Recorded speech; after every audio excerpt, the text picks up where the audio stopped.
हल्लीच्या भाताला सुगंधच नाहीये, म्हणून आपण शेतकऱ्यांकडे अनेक वेळा तक्रार करत असतो.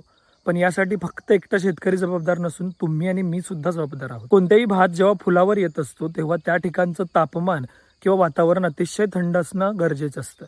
आणि म्हणून तुम्ही निरीक्षण केल्यावर लक्षात येईल की मावळातला आंबेमोहोर किंवा इंद्रायणी किंवा जावळी खोळ्यातला इंद्रायणी किंवा हरियाणा भागातला बासमती हा अतिशय सुगंधी असतो. परंतु कोकणामध्ये हा भात तितका सुगंधी येत नाहीत किंवा तितक्या जाती उपलब्ध नाही आहेत, कारण भाताला सुगंध येण्यासाठी तेथील हवामान थंड असणं अतिशय गरजेचं असतं. दुसरं महत्त्वाचं कारण असं की भातावर वापरली जाणारी अतिशय घाणेरड्या प्रकारची केमिकल रसायनं, ज्यामुळे उत्पादन तर वाढतं पण दर्जा मात्र कमी होतो.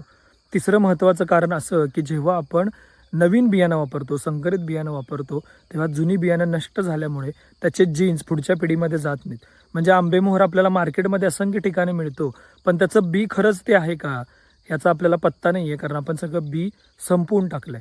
जेव्हा असं तापमान वाढत असतं आणि भाताच्या सुगंधामध्ये परिणाम होत असतो, तेव्हा मी गाडी चालवत असतो, मी बंगला वापरत असतो किंवा मी असंख्य गोष्टी करतो ज्यामुळे पृथ्वीच्या वातावरणात फरक पडत असतो. आणि तेव्हा आम्ही शेतकऱ्याकडे सुगंधी भात मागणं हा माझा हक्क आहे का याचा मी विचार केला पाहिजे.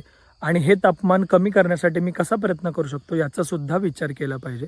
त्यामुळे पुढच्या वेळी शेतकऱ्याला तुमचा तांदूळ सुगंधी नाही असं म्हणताना विचार करा. धन्यवाद. आरोग्यम धनसंपदा.